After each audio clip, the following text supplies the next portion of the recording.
All right, all right, all right. What's up, fight fans out there? Welcome to another edition here at Round One Sports Talk, where the wall fight start. All right. Thank you for tuning in. Yeah. We gonna get to that. So lock in. We got a lot to talk about. If you haven't already, subscribe to the channel, and please, while you step in, please don't forget to hit that like button and interact, comment, and share the videos with all that. Uh, with all that, let's start this video. A little tongue-tied.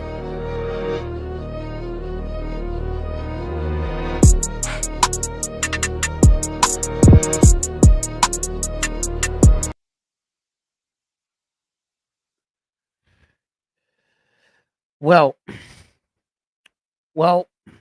well, well. About this Nick Ball and Luis Nery situation, since you're here and you're already asking, right? Let's get right into it. So I'm gonna put this up.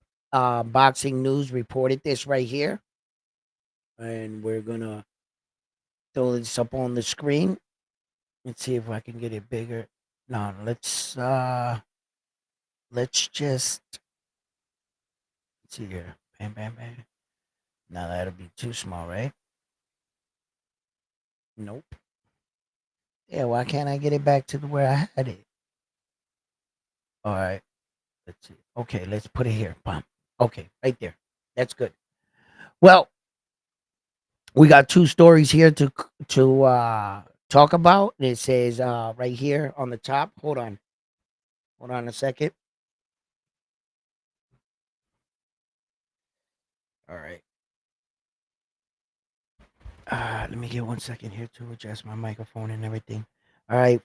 It says Frank Warden uh responds to Nick Ball Lewis Nery situation here.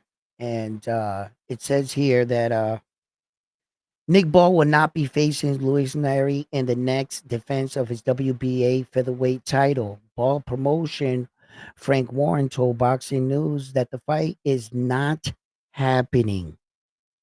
Despite online speculation suggesting that the fight will take place in August. According to Franco, the two men were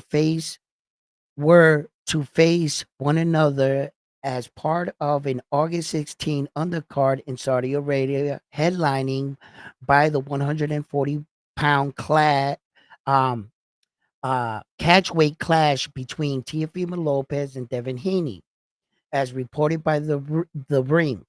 That the fight now looks like it will no longer take place. So unfortunately, because the main event, which was supposed to be Teofimo Lopez and Devin Haney for that date, which I want to keep you guys informed right now. Okay, you guys do notice the date. It says it right there, August 16th. That was the date that they were shooting for in Saudi Arabia with Teofimo Lopez and Devin Haney headlining. Wait a minute. Isn't that the same August 16th that Tank Davis is supposed to be fighting Lamont Roach? Right? Is this was that an attempt of the Saudi prince because Tank is not doing business with him, so to speak, right? Was he gonna put a card in Saudi Arabia to try to steal Tank Davis's night? I'm just There's an elephant in the room, guys, and I want you guys to talk about it. August 16th is the day that August 16th, Lamont Roach and Tank Davis are supposed to fight August 16th. Am I missing something here? Right? So, there's other sources here. Latin sources are also reporting that the fight may not take place. So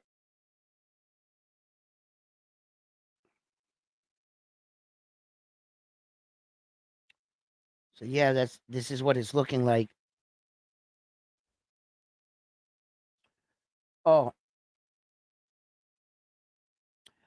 ESPN Salvador Rodriguez reaffirmed that the news on social media platform X will, with plans still afoot for the fight to take place. Warren responds, leave fans fall 22-0-1 and 13 knockouts. The one is I believe the Ray Vargas fight, which it was a draw. That's not a loss. Okay, so that's the one is the draw that he had. Wondering when they would see him next.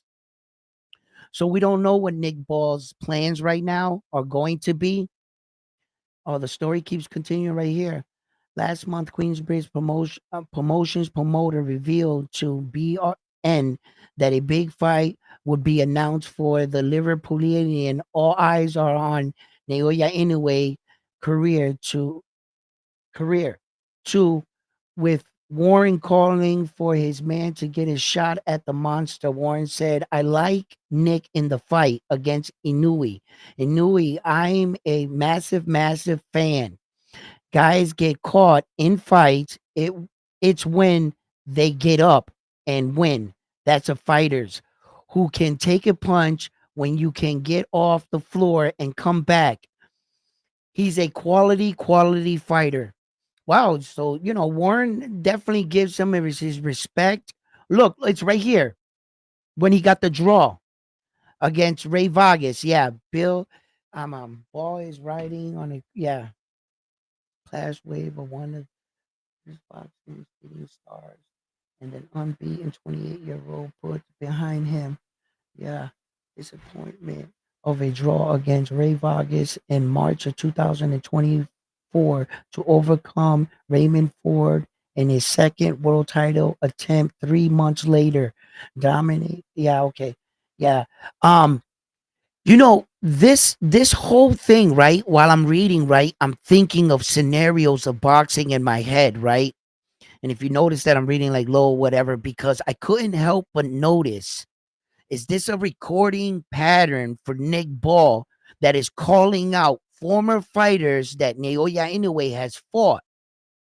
Because I'm sitting here and I'm like reading it, right? But I'm like recognizing the names, like going faster in my head. And I'm saying, yeah, but wait a minute. He just fought TJ Delaney. Now he wants Luis Pantera Nari. And both of these guys are fighters that Naoya Inoue has already faced and knocked out. You know what I mean? So it's like I see what he's preparing for. I see what the mission that you know what I'm saying, Nick Ball, what he's trying to do.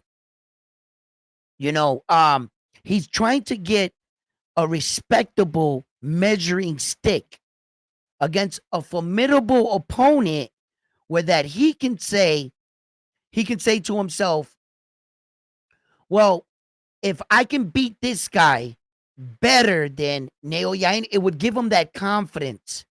It all also see where he fares against the guys that Naoya Inoue has fared against.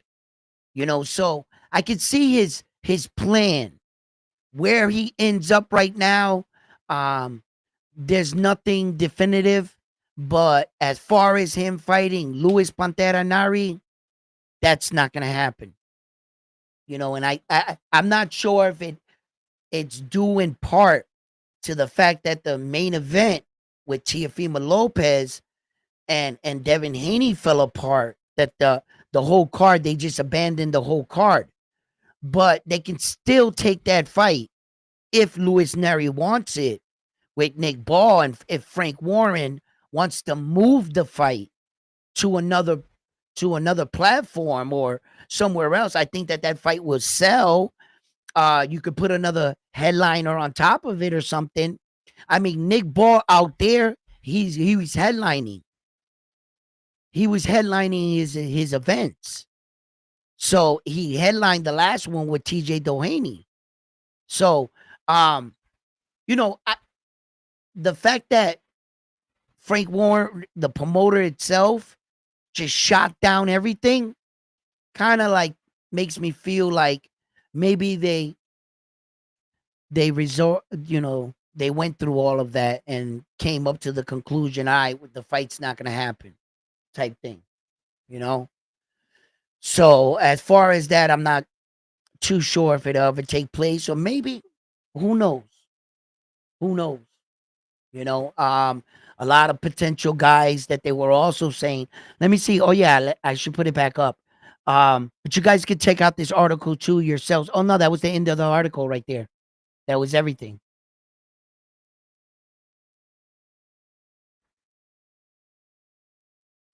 He defended against Ronnie Rios and then TJ Doheny and Liverpool, showcased a Scottish best, yeah, boxer and fans will help together. Okay. Um, yeah, I'm not sure what's going to happen with that, but it was, that would have been a banger though. That was two like come forward styles. Both of them respectfully big punchers. Luis Pantera Nari is a knockout artist. He's got a big punch. Uh Ball, for his size guy, he's got a pretty uh good punch himself. Both their styles, um I'm not sure. I'm not sure if the fight would prove to be dynamic or a dud. Sometimes you put those two contrasting styles thinking it's going to be an all right brawl, and it turns out to be more of a both guys just flinching at each other, trying to move forward because they both respect each other's hooks, type thing. And when they hook, they both miss big. I've seen that, I forget who it was. Navarrete and somebody else was supposed to be a big, and everybody, and it was just a dud, you know. So it really like, it could go either way, that fight with Nick Ball and Luis Pantera Neri, Um, I like Neri in that fight actually. I actually like Neri in that fight, but I think that Ball is the bigger guy. He's been in that division. Uh, he's fought the big guys in bigger weight classes, so to speak. I mean, Luis Nari has gone up, so it's like, oh, hold on, let me see. What was that fight with Luis Pantera Nari? That hold on, I'm gonna look it up. I don't want to be wrong here. Hold on, give me a second here. I'm gonna show you. I I I'm not too sure where he started his career just yet. Uh, Luis Pantera Nariz comes to us with a current record right now of 36 fights, 28 wins by knockout. The two times he's been lost, he's been stopped both times. He lost to Brandon Figueroa, I could tell you, and he lost to Naoya Inoue. I don't need to look that up. I know it, right?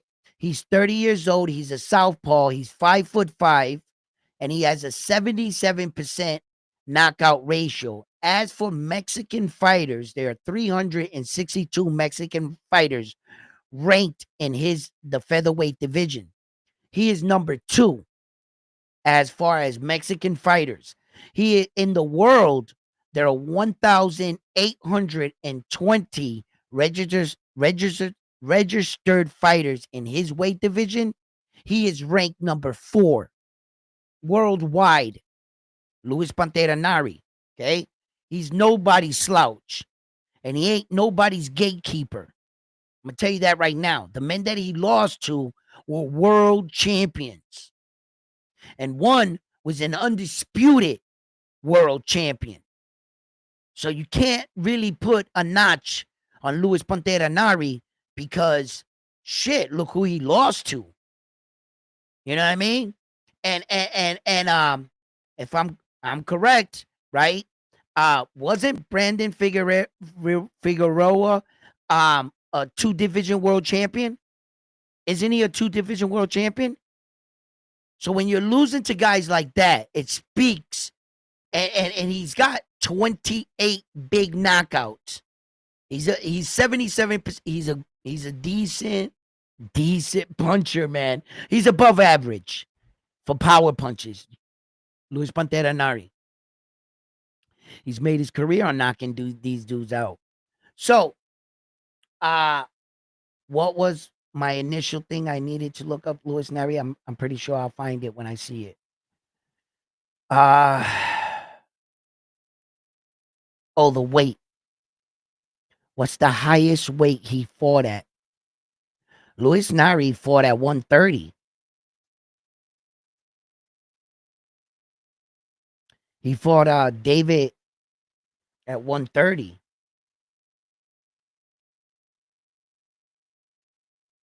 Oh yeah. And and and and by the way, he won that fight by TKO in the third round at 130. So his power carries all the way up to 130.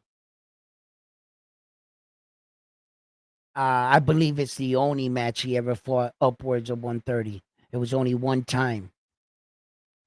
But if we were talking to see if his power carried and everything, upwards of 126, Nick Ball, he's fought 125, 124. Well, his last fight was at 124, which means the 126 weight division. So, yeah. So, yeah, man. Luis Pantera Nari is no slouch. He is definitely no slouch. And I'm curious to see where he ends up now. Let's see here. A mountain man says, credit to Sam. What? Oh, Sean.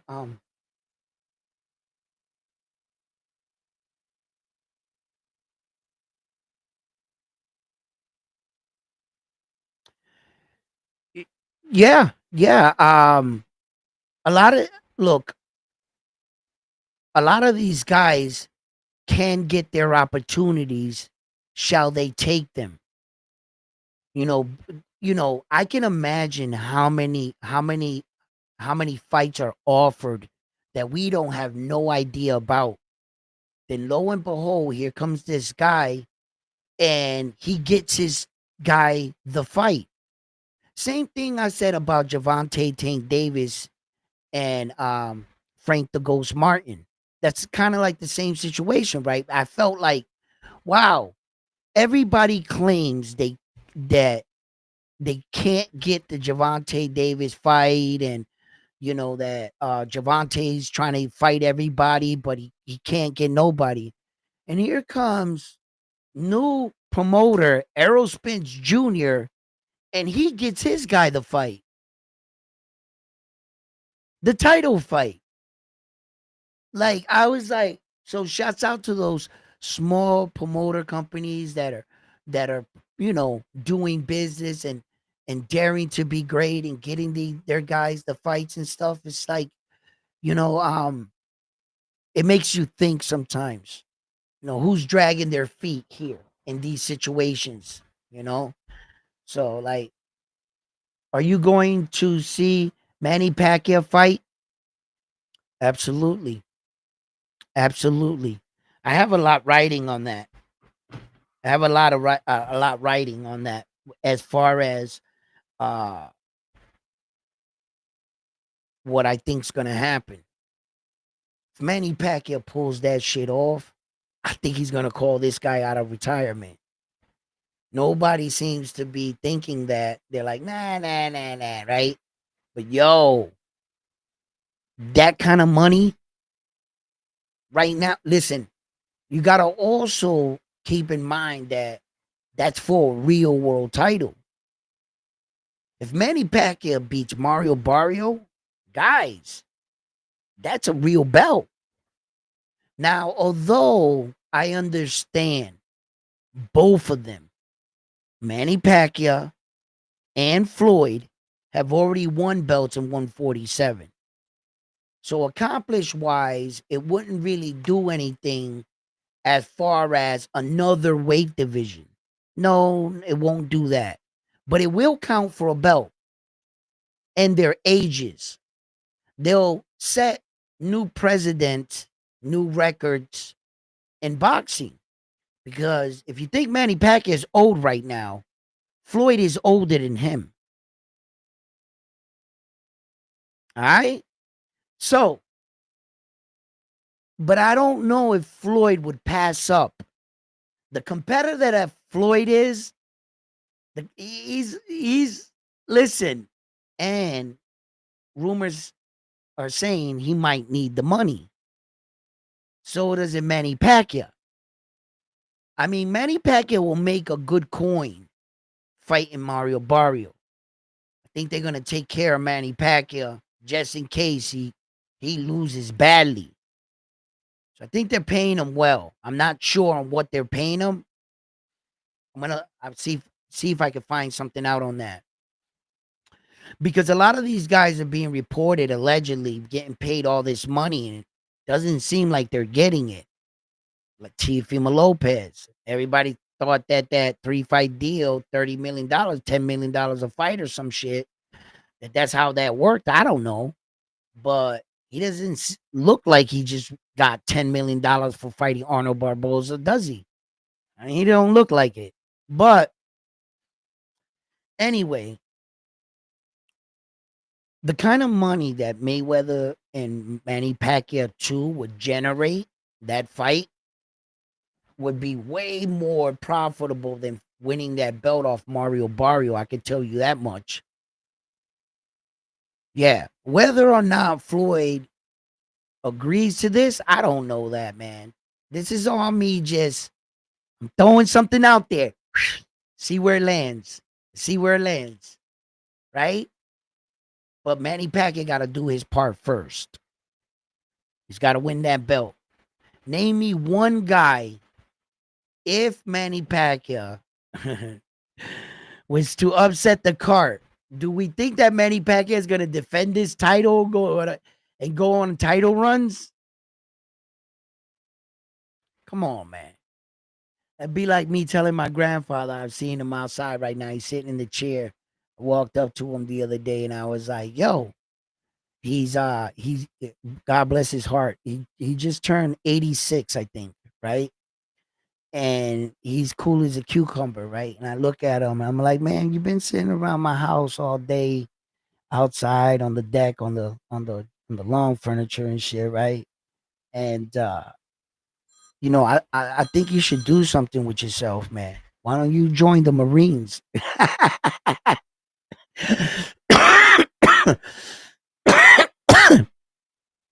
And that's an inside joke because he had an extensive Marine career over 30 years or something. He was a sergeant major at multiple bases, stationed in different places. I don't really ask him too many questions. But he's 86 years old. And I told him, yo, man, I think it would be good for you if you join the Marines, man. Go out there and see the world. He laughed. I like it when I get him to laugh. But yeah. Live, yes, I'm watching it live. But I can't play the fight. I don't have that. Like the guys that do play the fight, like let's say if there's a fight on the zone and Showbiz the adult, they gave him the okay sometimes, I guess, for these certain fights, and I see he could play them without getting copyrighted. But us lower guys, like I don't get paid by anybody. I'm not even sponsored by anybody yet or anybody, but I've been told that I guess Bill Haney gives me money or something. So I'm still waiting on that check. Bill Haney, if you see this, yo, where's my money, bro? Like send that. I need that like now, like ASAP. Let's go. I got shit to do. Right. But nah, I'm not there yet where I can stream fights, but I can commentate the fight. We can sit here, y'all watch it from y'all crib. I watch it from mine and we watch the fight together. We shoot the shit. You know what I'm saying? Sometimes I put up the Notre Dame's world title, and that's a belt that we put up here, over here, right? That if you can call the fight, if you can call the fighter in the round, you can't say, "Oh, I think he'll win between 6, 7, 8." No, you have to be specific on the round and the guy, and then you're awarded the Notre Dame's world title. It proves to the world you know your boxing. Vegas might as well be calling you, asking you for spreads and odds because you're Notre Dame. You can pick this shit. So we have a real kick out of it. I'm currently the champion right now. You don't have to fact check that. I just take my word for it. I'm currently the champion, because who beats me? If you think you can come and beat me and I'll call these fights, come on. Let's see. On fight night, we all gather here, we join up, we have a blast. So, yeah. What's up, Frequency? How you doing, brother? Um, you think it would be a good matchup? No running, no holding. Luis Pantera Nari versus Nick Ball. I get it. I get it. I get it. And there's that's definitely can be. I mean, the fight can be everything we expected in our head, or it can go another way. We've seen that, and that's kind of like the only two ways I see that kind of fight with those two styles. There's only two ways that fight can come. It could either be a fucking banger, one guy goes down, another guy goes down, he gets up type shit, blah blah blah, he's bleeding, he's got a black eye, his eyes closing. It could be one of those type things, or it could be their styles don't match well because they're both two wild kind of fighters. And like I said, they'll just be standing there flinching at each other. When they swing, they both mids. The referee breaks them apart. And I've seen those two styles do that, but on both sides. So it would be interesting. It would be interesting. It would be very interesting, that fight against Luis Pantera Nari and uh, Nick Ball. Being that the fact that I'm starting to see that pattern, which I talked about. He's starting to fight all Naoya Inoue's leftovers. TJ Doheny, Luis Pantera Nari. He's preparing for Naoya Inoue. And speaking of Naoya Inoue too, his plans have all changed too. It's all on this thing on this website. It says Inoue could put featherweight plans on hold for the Nakatoni fight. Right? That's the headline. Right?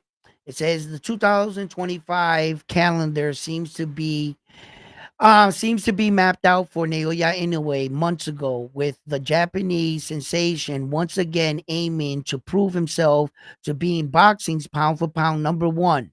Those plans are set to change. Says this year, Naoya 30-27 defends his undisputed title for the fourth round stop. He defended his titles with a fourth round stoppage win against Yi Young Kim in January, and then again in a tougher than expected clash with Roman Cardenas last month, where a September meeting with um uh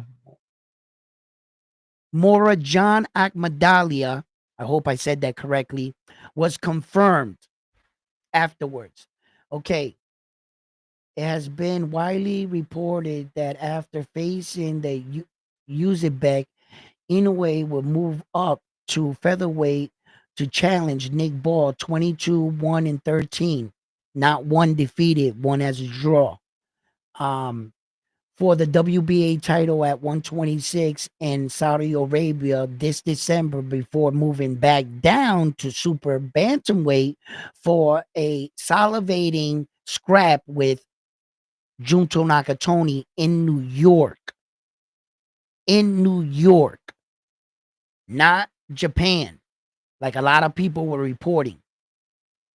They're reporting he's going to fight Naoya Inoue in New York. Well, that was the first plans.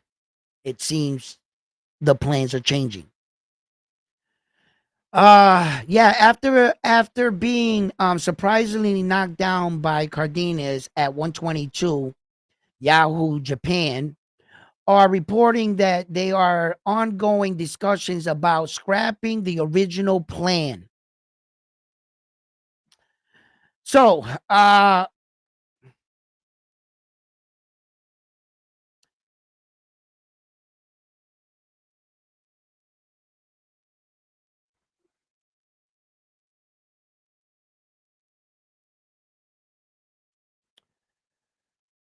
don't like these new plans. It goes further down. I just wanted to get down to the names. This the writer, he just starts planning about Naoya Inoue's physical character, all that other stuff. You guys could read that. It's pretty long.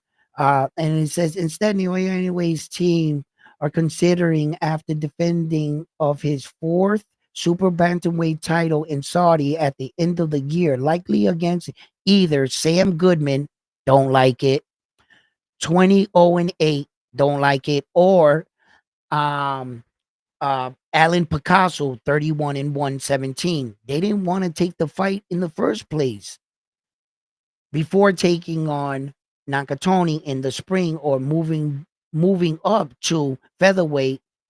I don't like none of that. Speaking to the potential move up at 126, Naoya follows Shingo explained, but although his son could opt to maintain his physical and face Ball within a, no, I don't like none of this shit. What is he talking about? What the hell is his father saying? Hold on, let me put this on the board. Hold on. I want you guys to see this. All right. Right here. Right, read from the top. Read from right. Wait. Read from right there where it says, uh, speaking of a potential move up to 126, Naoya Inoue's father Shingo explained, right? Read from there. Although his son could opt to maintain the figure, it's interesting how boxing him to points win. To a point win.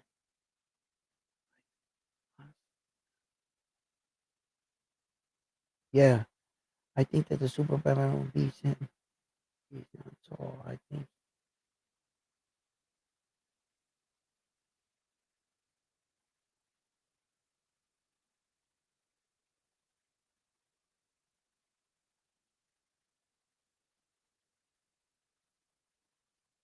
Ah. All right, all right, all right, all right, all right. I had to read it to myself because sometimes, I read things out loud or whatever. It's like I read it, but it doesn't really like the situation doesn't really register to me.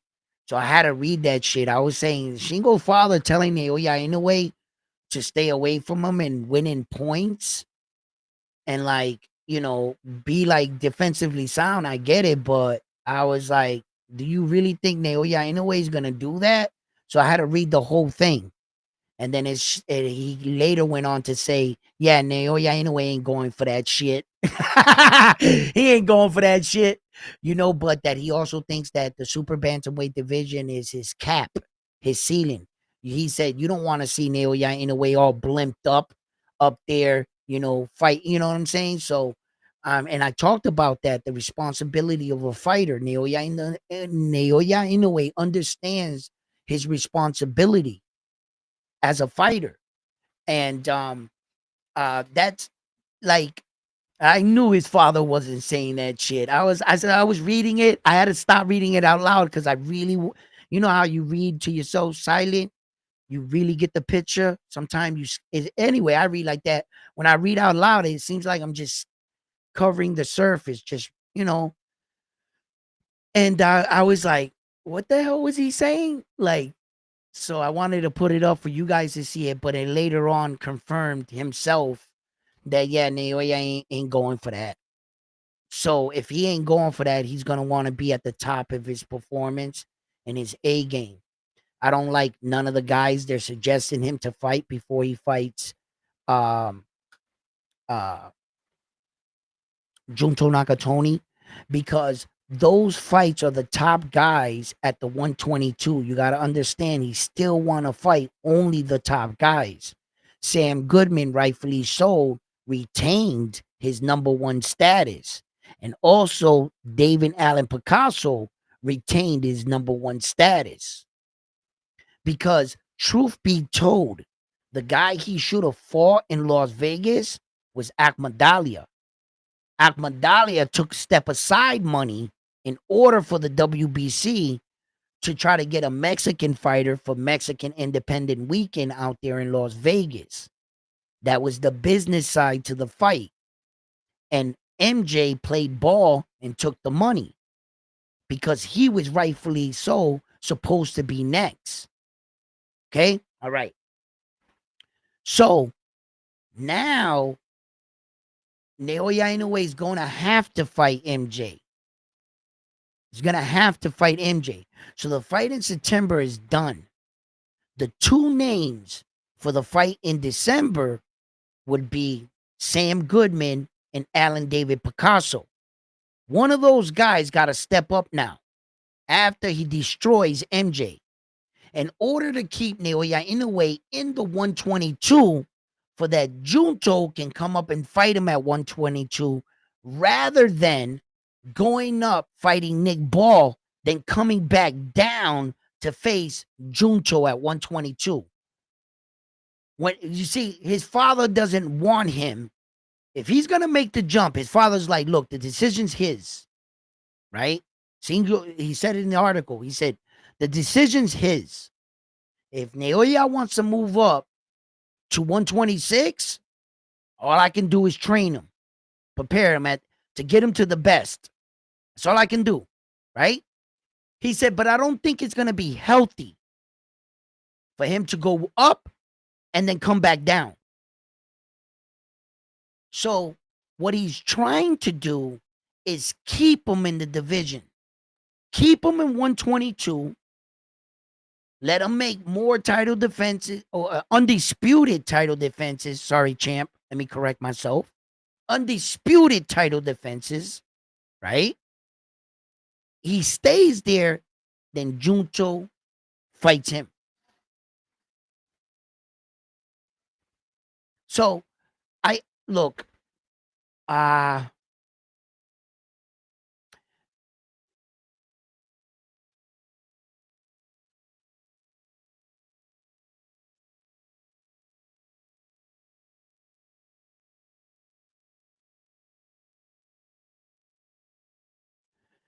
Naoya, his dad's right. His dad's right. I think he hit his ceiling. He's at his cap. He's there. I think it's unfair for us to ask him to do any more. Really. I think I'm gonna start to just scratch the whole 126 idea entirely myself. Uh Come on, man. Like how much how much longer can we 5 weight divisions already? 5. He's in his 5th weight divisions, guys. This dude started at 108. 108. Count from 108 to 122. It's 5 weight divisions. He's been a champion in 4 of them. Bypassed the 112. Just because he bypassed the 112 doesn't mean that he didn't bypass it. Proves he's already all the way up here at 122 and he has all 4 belts. Could he have fought at 112? Yeah. The division's the division. Like, it's crazy. From what his weight is to where he's at, that's 5 weight divisions where he started his career. So expecting him to go up 6 weight divisions, winning belts in 5 of them, because that's what would probably end up happening, right? Then what will we ask from him from there? They're going to ask him to move up again. Perhaps fight Javante now.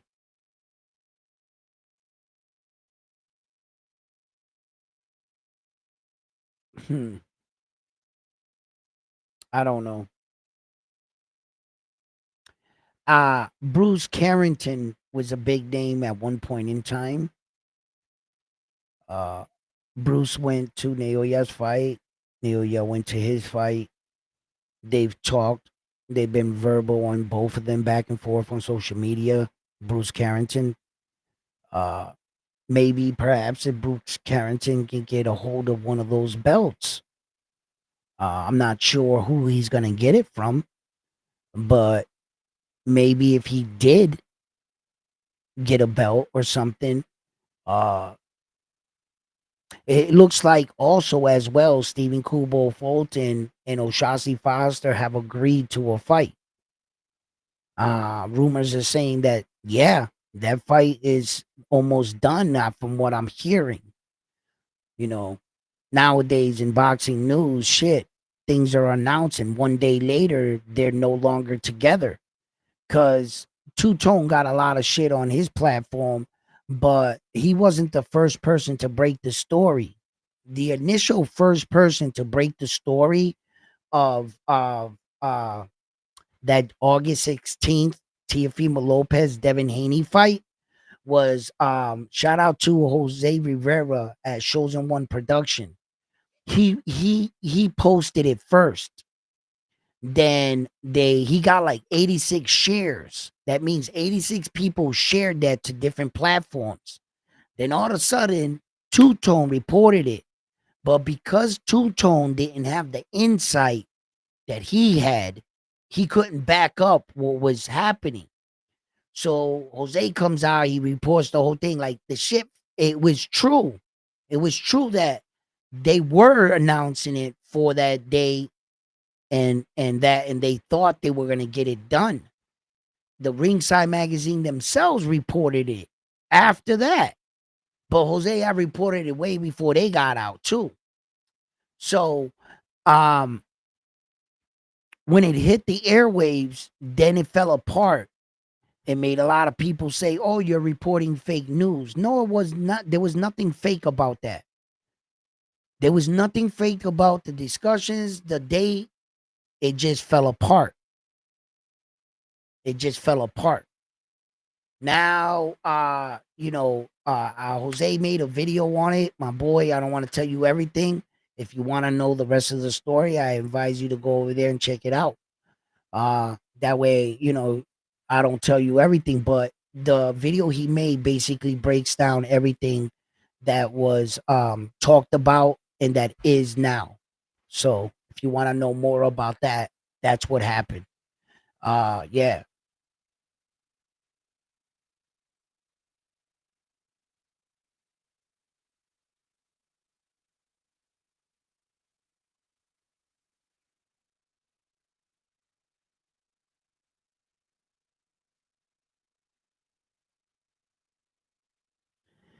Yeah, yeah. I don't know, man. I just think that Naoya might have just, maybe he got there, bro. He's not a tall guy like his father said. He doesn't have a really big, frame. He's gonna be more bloated at 126. It's already at 122, and we can't see his abs no more. You know, he looked a little pludgy in some of the fights, a little slower. He looked a bit slower in the Marlon Tapales fight. I had to be honest. I'm not gonna admit it. I just admit that he changed his style for that fight, right? But he was, he was, he was a little bit lighter in the Stephen Kubo Fulton fight. He put on the weight to make the initial weight, but he wasn't as heavier on fight night as he was with Marlon Tapales. So I've been seeing that Naoya in a way has been, I would say, his style changed a little, and it's had to change for a reason. Why do you change? Because you're no longer able to do the things you once did. You would have to adapt. He's been adapting to 122, and it's been hard for Naoya Inoue. You can clearly see it. But, in comparison to him at 118, I don't think there's a fighter this era born alive currently that can beat that man at 118, let alone 115. Like that. Like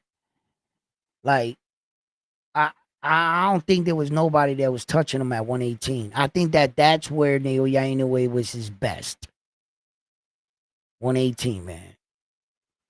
He was dangerous, fast. He just dart in and out. Remember when he fought Paul Butler and he put his hands behind his back like Roy Jones Jr. and he was doing like the chicken that he called it that Roy Jones because he had a lot of chickens. He used to like grab them and stuff. That was his training.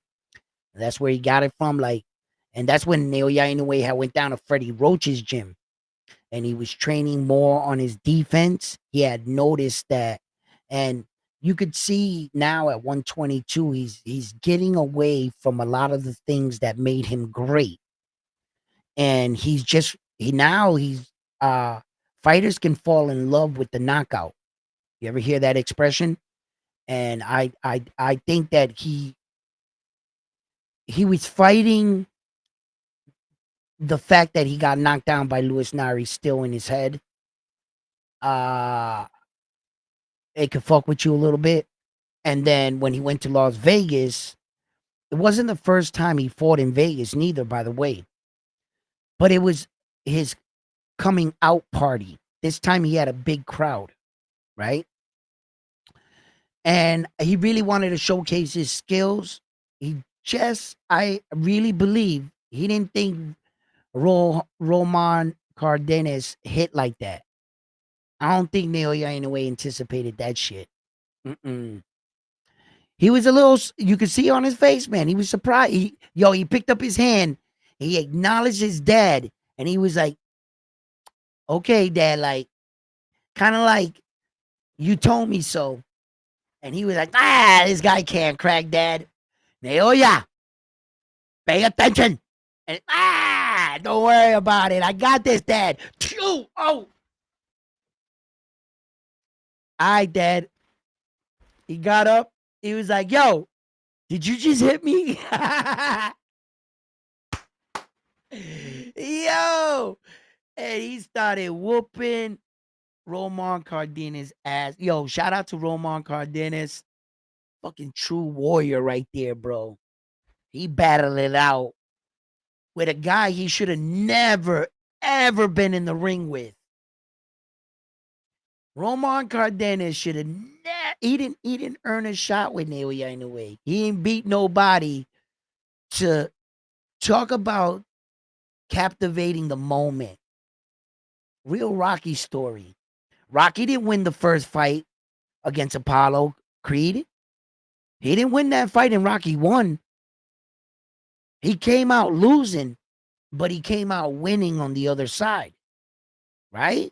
The fans loved him for the loss. Like, real Rocky story right there. Roman Cardenas, man. Yeah, man. Yo, the surge of energy that ran through his body when Naoya Inoue went down, and you could put him down like that, bro. His confidence was through the roof. He was like, like, yo, bro, that's crazy. Yo, I'll talk about that forever. Gather around, kids. Gather around. Grandpa, are you going to talk to the... Shh, don't give it away. You tell us the story every day. Shh, everybody gather around. Let me tell you about the time I fought the monster. Yo, like, you know what I mean? Yo, you got some memories, man. And that's what I mean, man. These guys got to wake up, bro. the Shakurs, the Tanks, and yo, sharing the ring with big names and that one guy or that two guys that they always wanted to see you fight. And you can look back and say, yo, I shared the ring with that dude. Win, lose, or draw. You know what I'm saying? That's what we need. We need to push that, bro. We need to go back to those days. Fuck the old, bro. Let's support them if they lose. If Shakur goes against Tank and he loses, we should throw Shakur a party. And Tank won. Because they went in there and gave us the fight. Now go fight Tio. Now go fight Devin. Let's see who wins out of all of you. And then the losers fight each other. And then when you guys are older, be like, yo, remember when we fought each other, man?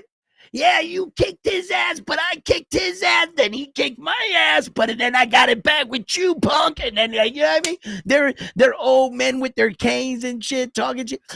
Yo, those are classic interviews with Muhammad Ali, Joe Frazier.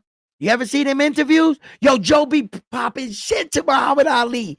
He was like one of the only dudes that could chalk it back.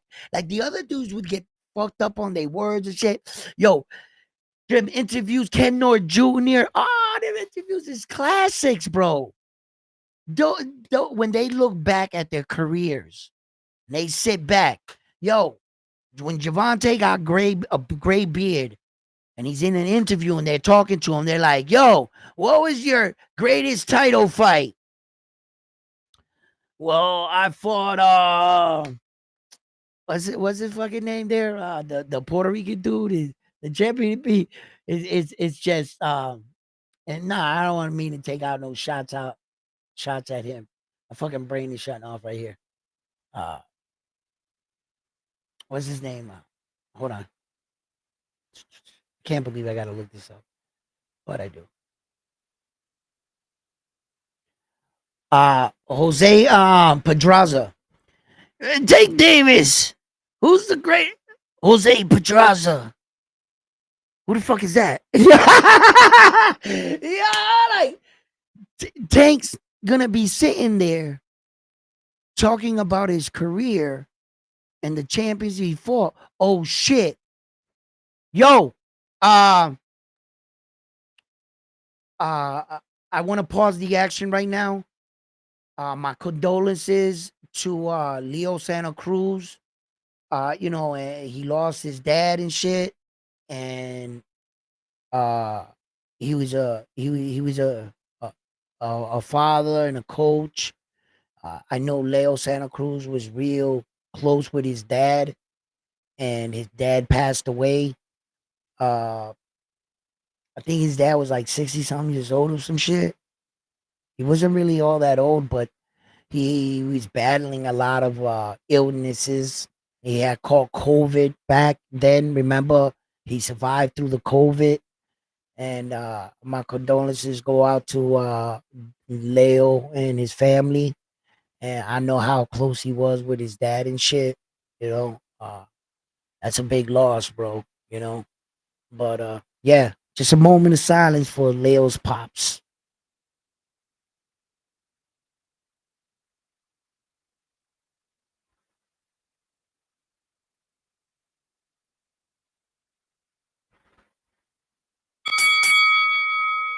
Yeah, man, he was a cool dude, bro. That was a real vato right there, bro. With his hat, his cowboy hat. Yo, he was always slick, man. He was always slick, bro. Leo loved him so much he got a tattoo of his dad's face on his arm. I think it is right. Yo, he loved that man, bro. But Tank fought. He was a good division champion. The fact that he brought him up, they're not gonna really give Tank all that much credit. And the fact that Tank didn't fight a lot of champions in his weight division, like he did have two belts in 130. He had the IBF and the WBA. Now he's the Super WBA champion. So, we need to go back in a time where these guys fight each other and they got stories to tell. I don't really think that Tank Davis got much to talk about. Come on, kids, gather around as I Tell you how I knocked out Frank the Ghost Martin. Was he a world champion? No. Has he fought? Did he ever fight for a world championship? No. But he had cool tattoos. So we fought.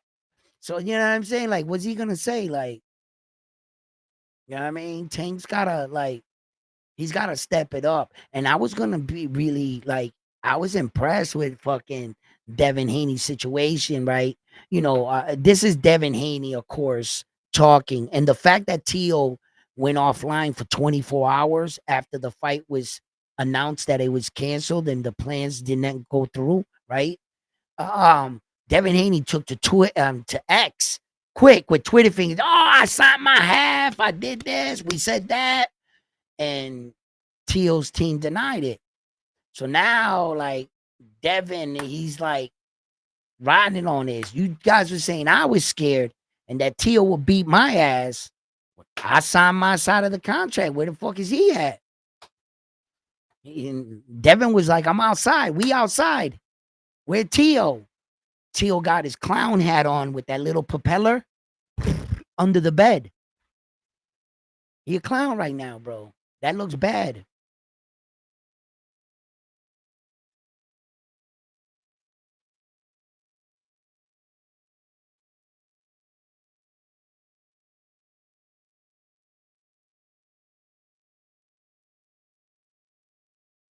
They had to restrain me, frontline.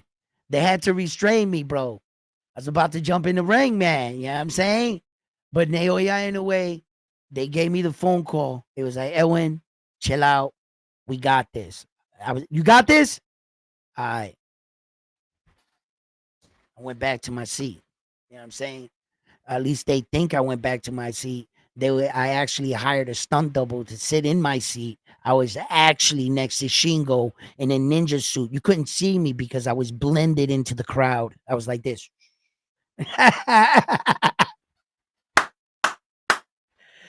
Yo, Naoya Inoue makes me feel proud to be Japanese. You're not Japanese. Damn it. All right. So anyway, yo,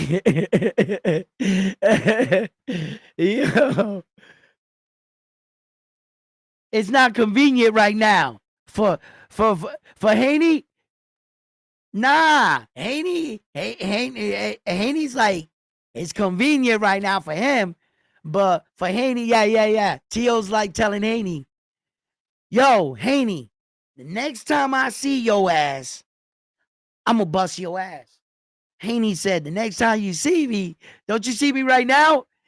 Tio said, "It's not convenient right now. All right? If I didn't have diarrhea right now, Devin Haney, I would fight you.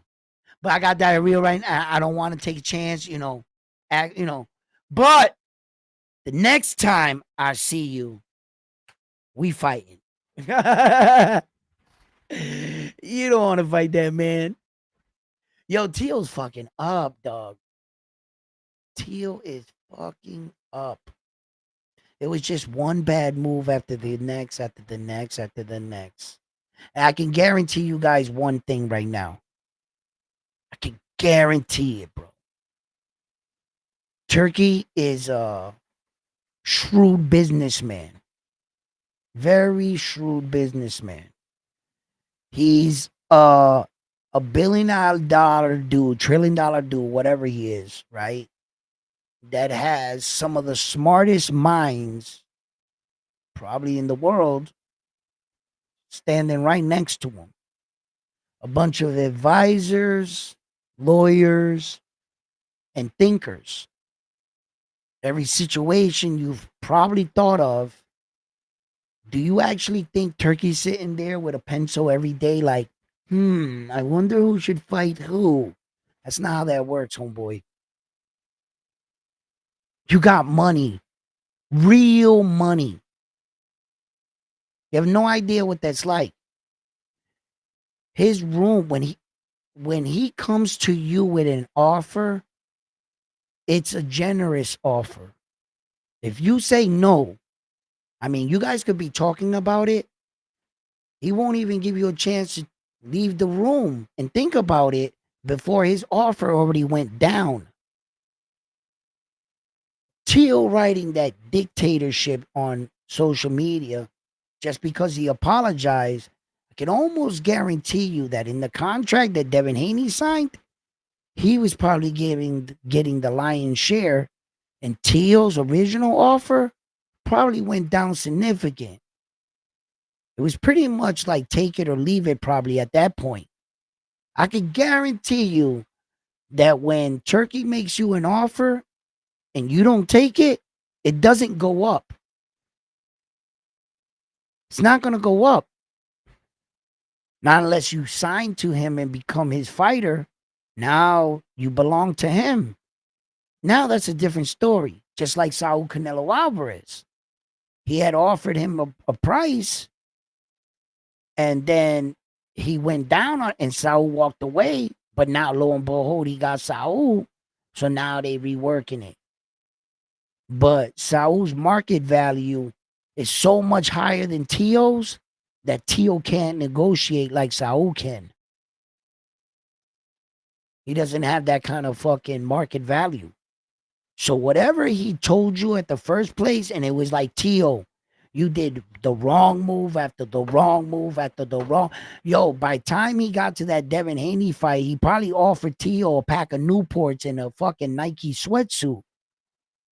Here you go. That's what you, that's, yo, say something and we'll take the Nike sweatsuit away. Away. You only fighting for the pack of Newports now. Yo, he probably, I know Turks like that. Everybody say it when more than one source says it. If he offers you something, that was the best offer you were gonna get. You start pussyfooting and start, look, well, I think that my team could get more. And the next offer is way lower. He's going backwards, and you're trying to talk it up. For everything you say, the price is going down, bro.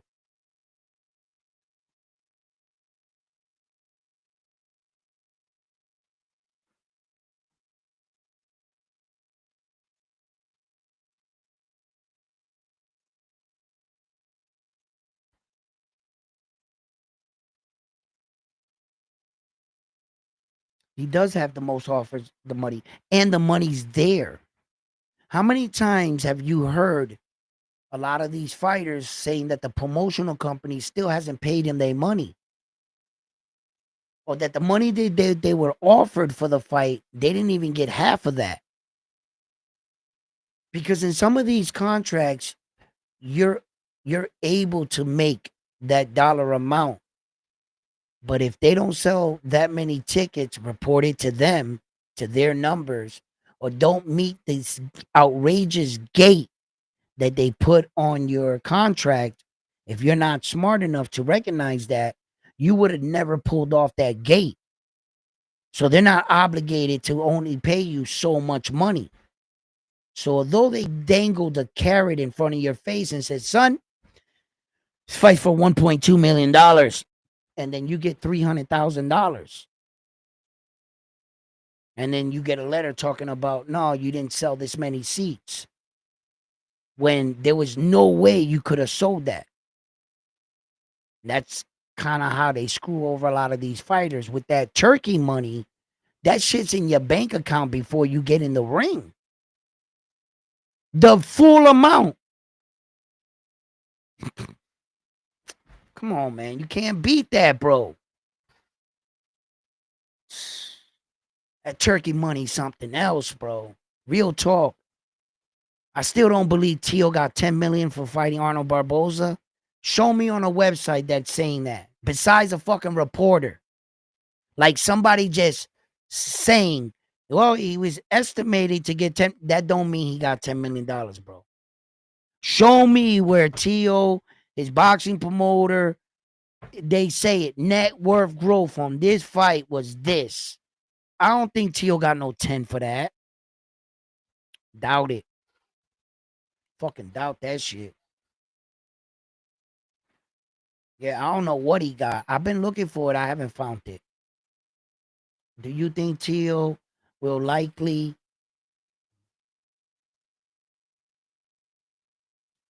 it will settle for less money? He's always settled for less money. This he was offered $4 million to fight Subriel and fought his next fight. Well, that move was a pretty good move. Might have been because his next fight was Arnold Barboza with Turkey money. Had it not been for that, I could say that T.O. fucked up. But they said on the boxing voice he made $10 million, and I was thrown back by that. I didn't want to argue with it at the time. I was just like, 10 me really? They gave him $10 million for that fight? I was like, what? You mean to tell me that Tio went from what was it, $600,000, $375,000 fights to 10 million? I'm not sure if Tio ever made cleared taxes every $1 million in a fight. I don't think he's ever done that. You know what I mean? But Tio makes money though. He is a millionaire. Tio makes money. Don't be fooled. Like uh what Tio makes, right? In endorsements and appearances sometimes, or that's where he's hurting at now. That's why you see he's hurting. Tio's hurting now. But there was once upon a time when he won on that Loma fight, Tio was making more money outside of the ring than he was getting paid for his fights. So Tio made money. He makes money, but it might not do with his purse at like right there. You know, those though he might make a little bit of money there or whatever, but he definitely recoups because of his career as a whole. So Tio makes outside money. They all do. Some more than others, but yeah, they get money. They get sponsorships, they get this, that, one, the third, and so Tio, it's not like he's never cleared a million like he's broke. No, don't think that. No, Tio gets money other ways too. A lot of other ways. Yeah.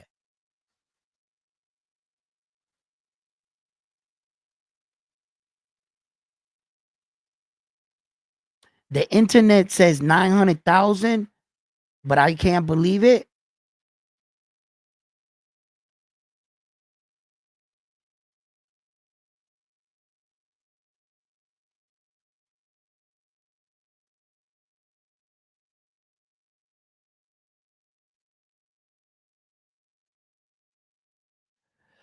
Frontline says Tio is all talk. He's still riding with the ah with the fucking ring belt there. Lineal belt. Fucking lineal belt. I'm gonna put on my lineal belt. Shut the fuck up, Tio.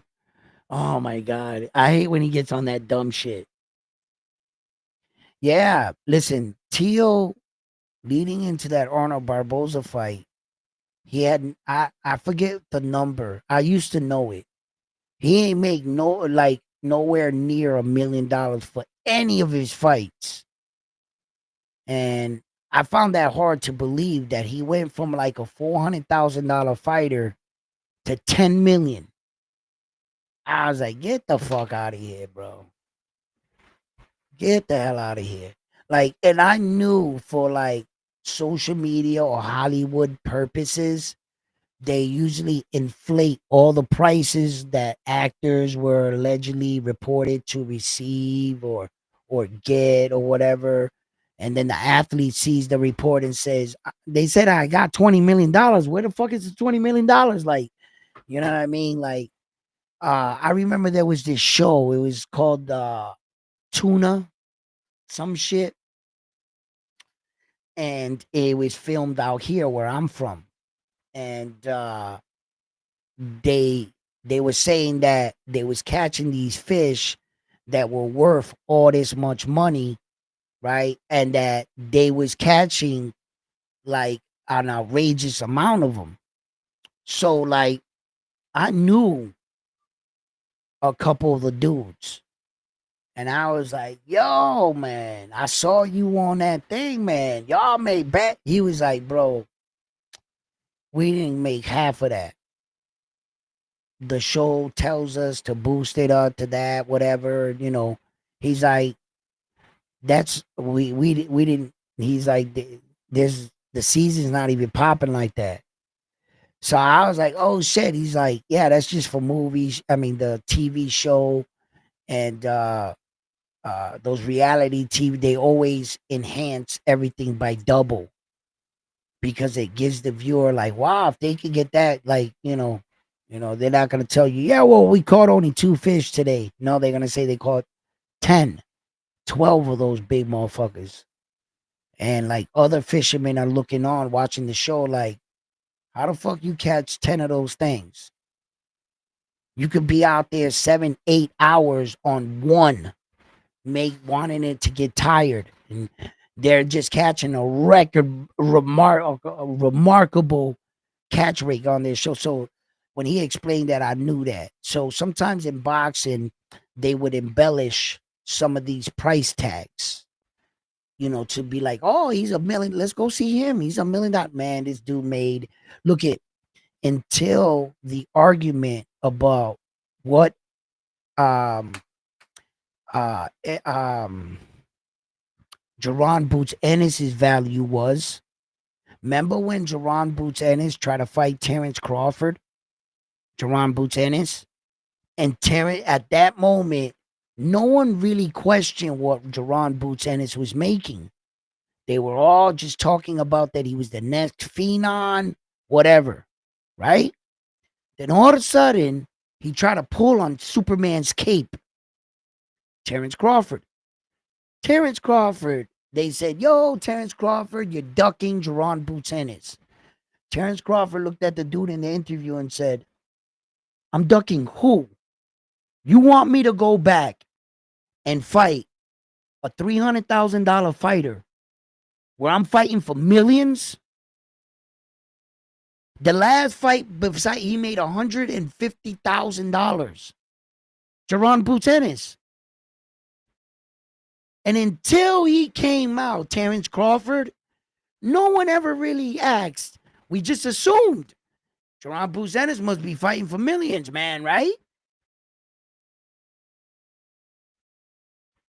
How much money you think he got paid for Stanlionis, Jerron Boots Ennis, for a unification of 2 belts? The venue only hold 9,000 max capacity, right? Their venue, he didn't sell out. How much money do you think they paid him? Can somebody look that up? Because if you look it up and then you put it up, that means somebody looked it up and put it up, and then I'm not the only one saying it. Just goes to show you, not even unified world champions make $1 million sometimes in this sport. When all these people are throwing around all these numbers, like, oh yeah, Javante, he's doing this and making that, and he's the cash cow, and he made all this, and he broke a record $5 million at the Barclay. Cool. Good for you. That was that one night. That was that other night. That was with Ryan Garcia. Then all of a sudden, you look after quite some time. So it's like Tank was on a real high. He was up there, bro.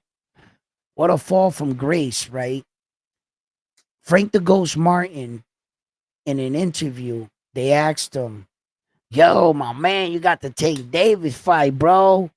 What's that check looking like? You know what I'm saying? That's the sweet state fight. And Frank the Ghost Martin's face told it all. He was like, this fight ain't no, what did he get paid? Like 600,000?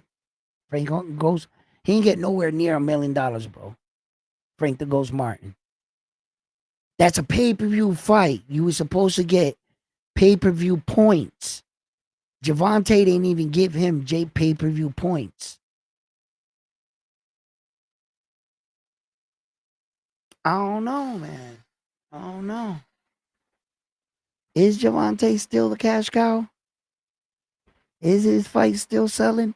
Notice, notice on Javante Davis's last few fights, they stopped putting out the record gate numbers. Remember when they were mad happy about that Barclays Center one. You could find that shit anywhere. You just type in Barkley. Javante Davis broke the record. Just bragging about it.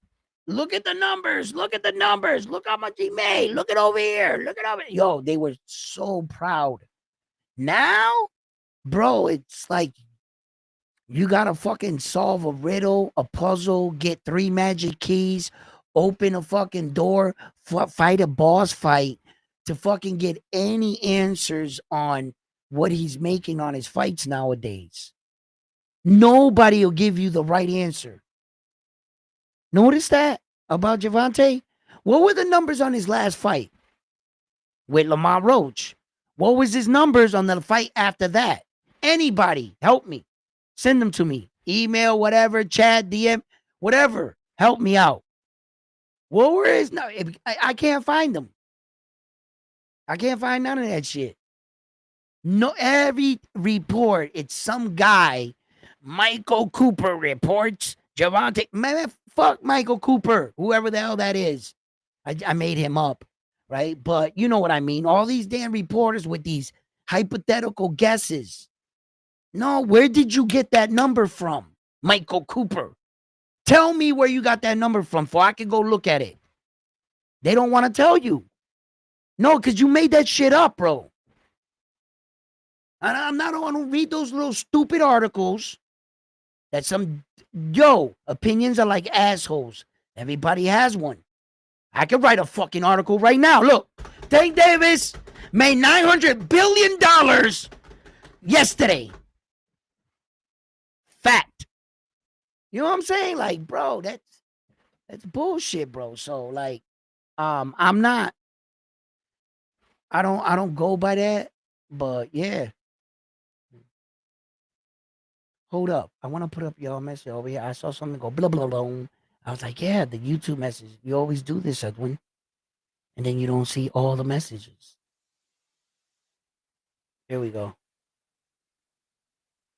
Yeah, showing the love. Davis Rhodes PBC on Prime Video, pay-per-view viewed 260 buys. Sources. Oh, here we go with the sources. Sources say that's that bullshit right there. Sources say, okay. You're saying sources say. Who are your sources? Who's telling you that number? Like, see, that's exactly what I'm talking about. Shit like that. And like, some of these guys are credible guys. They've made a career on making reports. And when some people speak, I get it. I get that.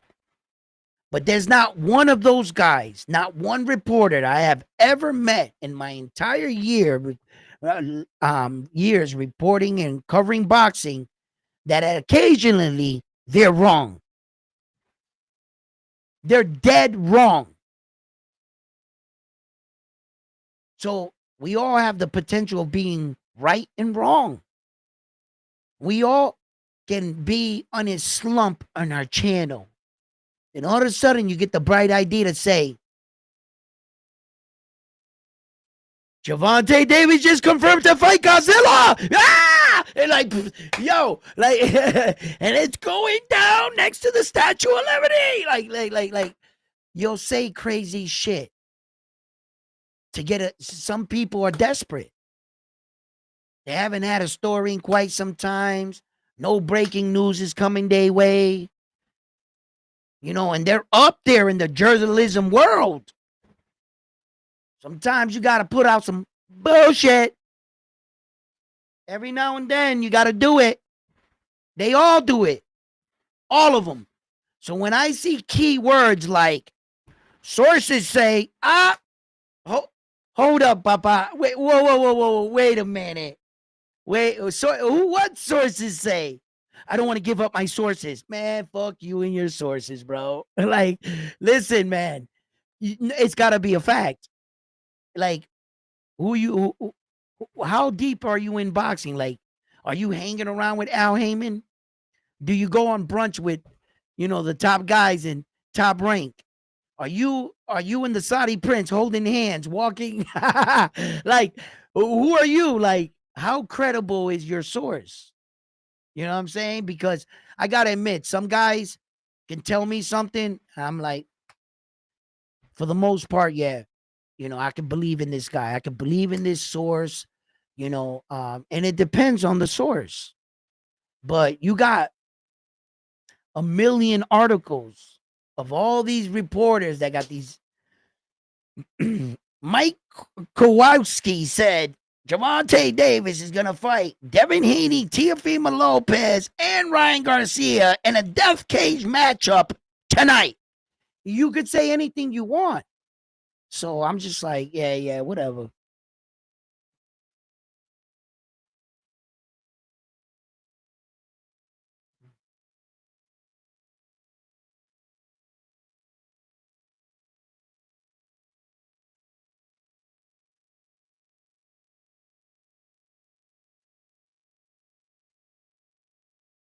Yo, what's up, Chicago Kills?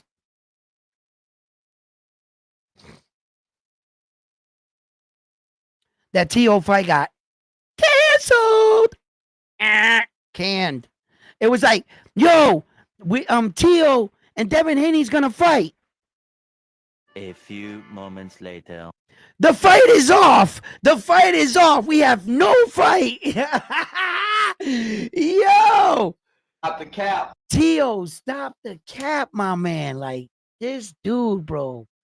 I don't know, man. And like Devin Haney wasn't shy with it. He went right to X, bro. You should see these.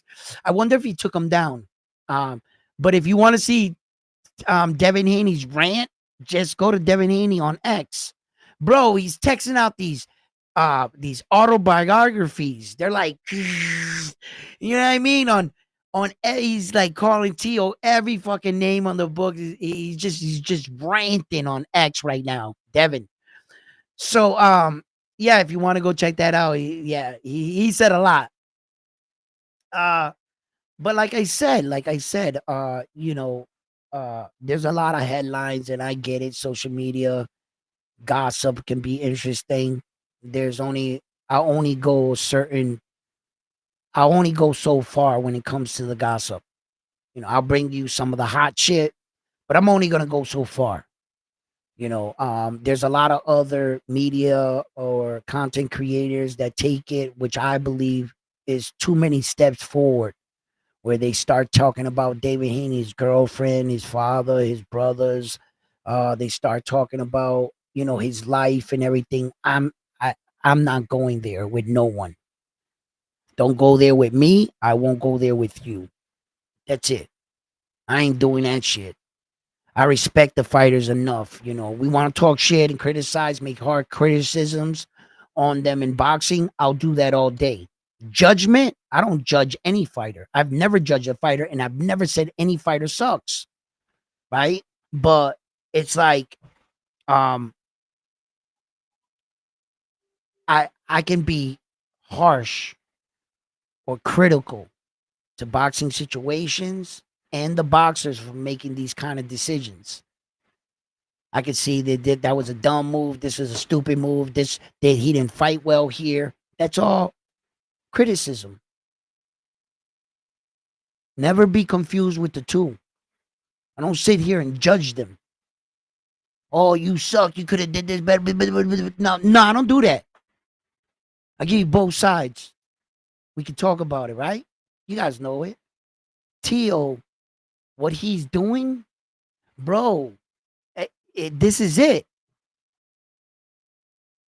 Stamp. You a fuck up. You know that dude that comes from. You just gotta, bro. Everything. You're just a fuck up, bro. Everything, yo. You have the world, and right. How do you keep fucking up consistently? You know how much money that man has left on the table? Teal. Talk about I'm not getting paid what I'm worth. They should take that belt, put him to work at a garbage man in New York City and see how he fucking some of these athletes are real divas. Real divas. I said this and I'll stand on it. I don't remember a time in boxing we had some of the most skilled fighters, but they were so pussy, bro. All scared to fight one another to take big chances. And rightfully so, they're good. They're fucking good. All of them are good. Great fighters. Some better than the others, but we got real talent right now. All of them. Bunch of fucking.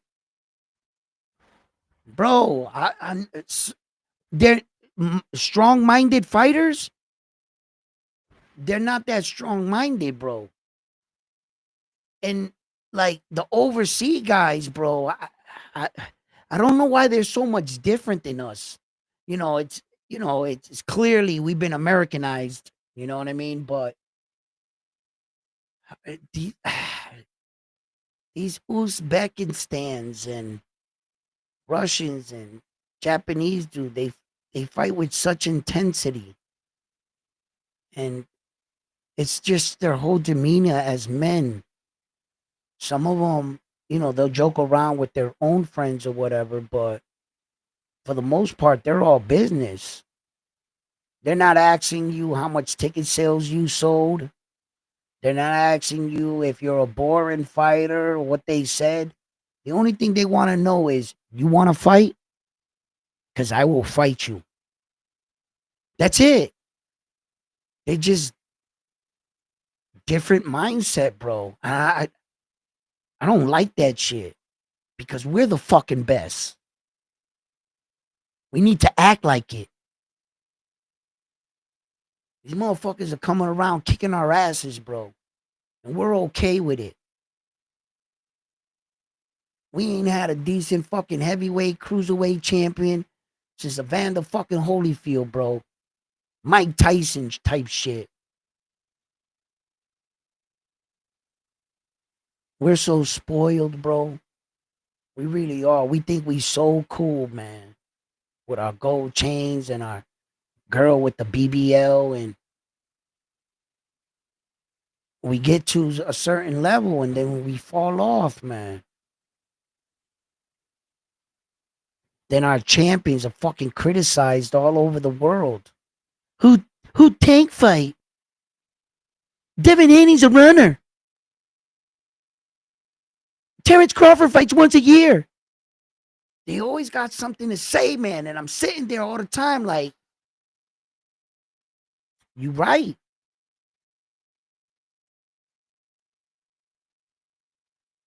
You right, man.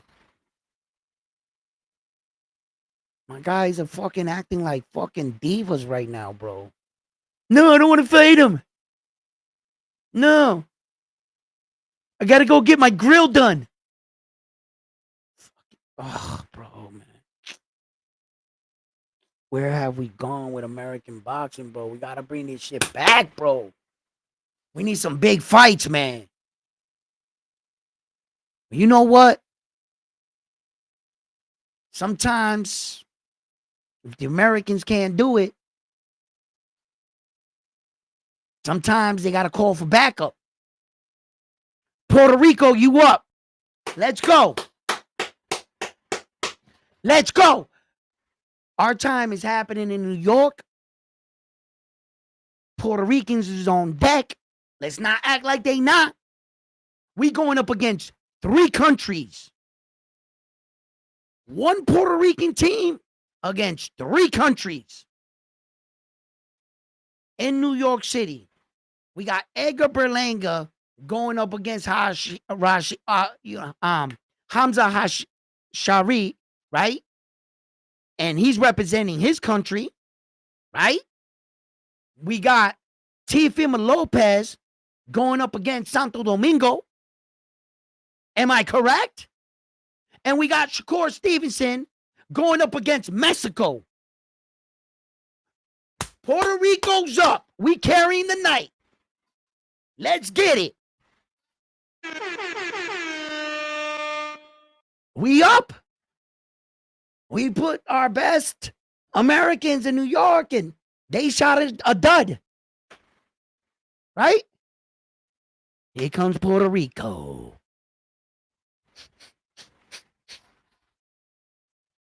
We need these wins, baby. Yo, Puerto Rico, small island, real small. Great warriors. I believe in them. I believe in them. I believe in them. They up. We fighting against 3 countries. Puerto Rico got boxing on their back on that night. And we all the top fighters on the card. So Teofimo Lopez is Sabrina Matias is fighting for a title. Shakur Stevenson is fighting to defend his title. And Edgar Berlanga is fighting for the respect and the honor of New York City and Puerto Rico. Let's get it. We up. We up. According to T.O., we ain't no good. We got to show up and show out, guys. I don't know how y'all feel about this, Puerto Rico, but I'm real prideful sometimes, and I can recognize the opportunity in the moment. You know, got these Dominican dudes selling they better than us and shit. Dominican dudes popping shit already. We gonna talk shit too. Know what I mean?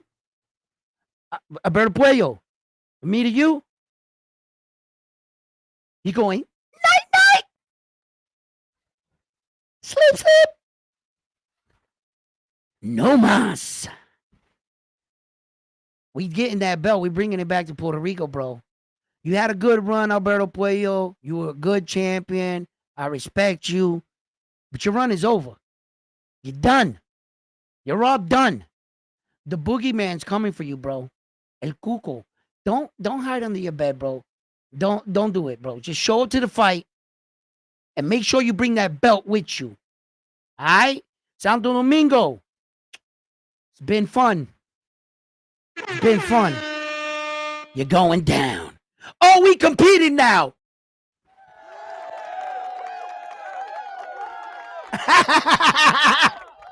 Let's boost this fight up. Come on, guys. Let's get these rivalries going. Bro, I think Santo Domingo gonna be there for a little bit, bro. They're gonna be there for a little bit. You know, they always get us excited, and then they're so cagang. Dominicans don't go no. They get this little hype. They do nothing.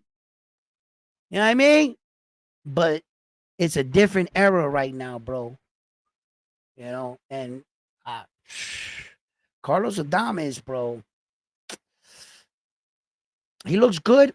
You know, I question his cardio, you know, but besides any of that, every fighter can stand to gain, to learn, to get better. So, but as far as what he's doing, yeah, man. Bronco, listen, I would say because he's the heaviest Dominican champion, you got to give him that out of respect that he's leading the way. There are other Dominican guys that, rightfully so, you know, they're not champions just yet, but they're coming. You know, Elvis suffered that loss. You know, a few Dominican fighters suffered recent losses and stuff, but I think that they'll be back. The fact that they got more Dominican fighters in boxing than average on their, you know, and they all seem to have a buzz. You know, their little buzz. You know, and I respect that. I respect that. Let's see if they do something or if they just once again. You know, like these other opposing countries they might not be ready for the big show, but they got 3 world champions just like we do. We got 3 world champions and they have 3 world champions right now, currently in the sport of boxing. Santo Domingo got 3 champs. We got Puerto Rico got 3 male world champions. You know, Santiago, Oscar Collazo, and Shakur Stevenson. All 3 Latin Puerto Rican champions. And if you want to be technical, our champion is stronger than any Dominican current champion right now. And I don't give a fuck if he's at the 105, the weight division, because Oscar Collazo is a unified world champion. He has 2 belts. There isn't a Dominican champion currently right now that's a unified world champion. So y'all can get that shit and pack that bullshit that y'all selling right out of here. Oh, he's 105. I don't give a. So what? Just because you're taller than me, that means you're better? So I got more than you and you're taller. Fuck out of here, bro. So we definitely have a better champion than any Dominican champion current right now. And let's not bring the ladies in it, because you guys definitely lose. Like, you don't even got a fucking interim.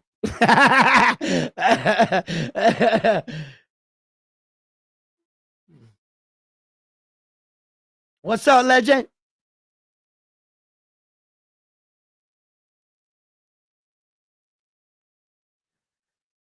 Oh yeah, Rios. Yeah, another one. Okay, okay, I can see what you're saying. Shakur can't even speak Spanish. Doesn't fucking matter. You know how many my nieces and nephew have been Americanized, and their parents both speak fluent Spanish. They just had 2 careers, and the schools raised their kids, and they went off to work. The kid really never learned Spanish, but it's never too late to learn. You know, it's good to learn your heritage or your own language, rightfully so. You know, but at least he has that ability to do so, shall he want it. You know what I mean? But what's in his blood is what's in his blood. And I'll argue this point until the day I die. Until the day I die. Listen, what is a Puerto Rican? A Puerto Rican is a mixture of 3 bloodlines. Majority, right? It consists of Taino Indians. Out of all the Latin Caribbean islands, our bloodline is more Taino Indian than any Caribbean island. So we're more Taino Indian than anybody. But in our bloodline, there's also Spaniards. That's where we get our Latin tongue. We don't speak Taino Indian. We speak Spaniard, broken Spanish, because the Spaniards that were there on our island that were teaching us all Spanish eventually died. We didn't get the proper, we kind of filled in the blanks, I guess. I don't know, because we don't speak like the Spaniards do, but we originate our tongue from them. And the last ingredient is Black Africans, right? So our 3, I'm like 18% African. If I was to take my DNA, whatever ancestry, I'll be 36% Spaniard. What was it? Some other, I forgot what it was. But I'm only 18% Afro American, right? Okay. I said all of that to say this, right? That if I went to a restaurant, okay, and instead of calling ourselves mulatto or some mixed race, or the people on the islands kept saying, no, I'm black, no, I'm Spaniard, no, I'm Indian. At some point in the island, they said, we're going to do away with all that shit. What we're going to do is we're going to call ourselves one thing. We're called Boricuas, right? So we were called Boricua from there on until they hit America and then labeled us Hispanic or what have you and whatever. But we lived in harmony and on our island as one Boricua, one bloodline. Three bloodlines made one race of people.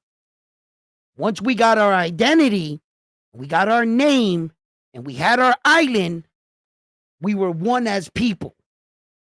Right? Okay. So if I go to McDonald's and I tell them, give me a cheeseburger with lettuce, tomatoes, ketchup, that's what I want on it. Right? And down the assembly line,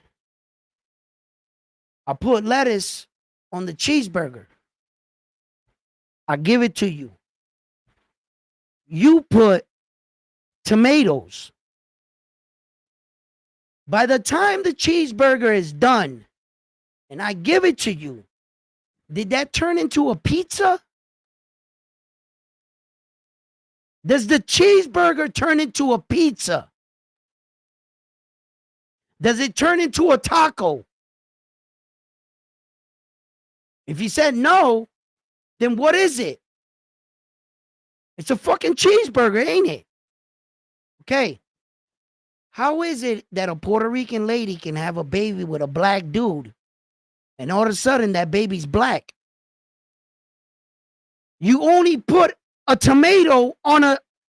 We already had that ingredient. The mother already had black African in her blood.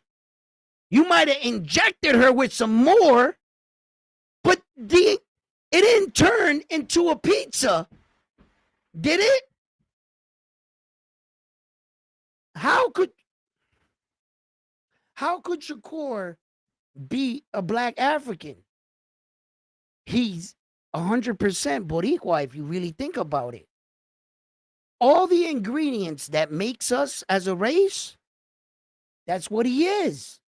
He would actually be more Puerto Rican than black. But by the way he was raised in his household is where we determine as Americans of what he is. We decided to change things. It's not where you're from, it's where you're at. You know those quotes and sayings? They'll screw your perception of what's real. What's real is his dad was Puerto Rican, his mom was a black lady.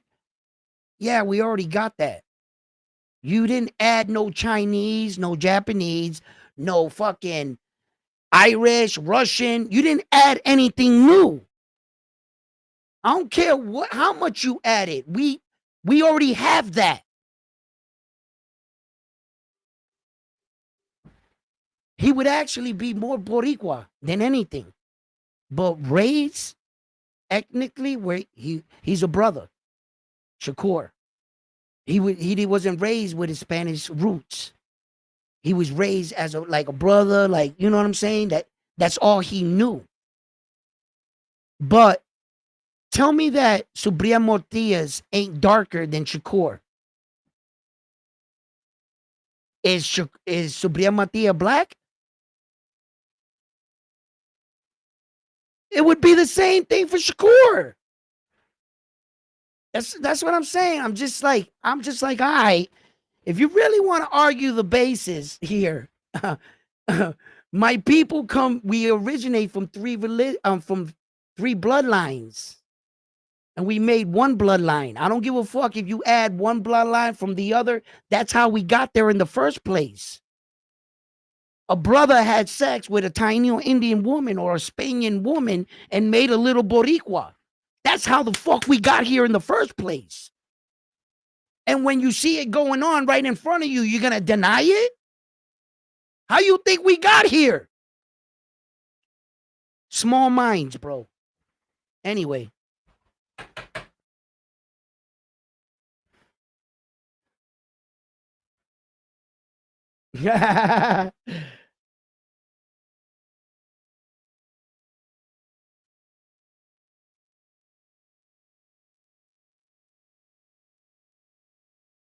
Oh, man, you guys are bad.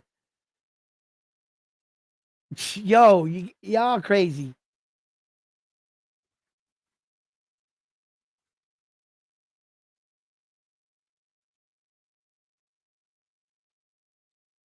Y'all.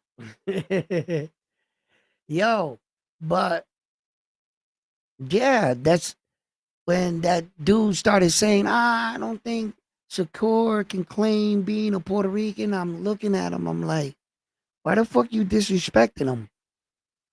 That's not up to you, first of all. And second of all, how the fuck you think our race was ever created in the first place? That's exactly what he is. But anyway, yo, fight fans, I've been on for quite some time. My daughter, she'll be coming. I'm gonna go get something to eat. Let me know what you guys think. If you guys enjoy these videos, the topics, or you know what I'm saying, like just do me a favor, give the videos a like, share the videos, leave a comment in the video, interact with the videos and stuff. It really helps them push the videos out. And if you haven't already, please subscribe to the channel, join the Round One Sports Talk family. We sit here, we talk about a lot of things and sports, but what we mostly focus on here are facts over feelings. So for round one, for me to the Round One Sports Talk family, thank you to everybody in the chat. Thank you for everybody in all your comments, and I'll see you on the next one.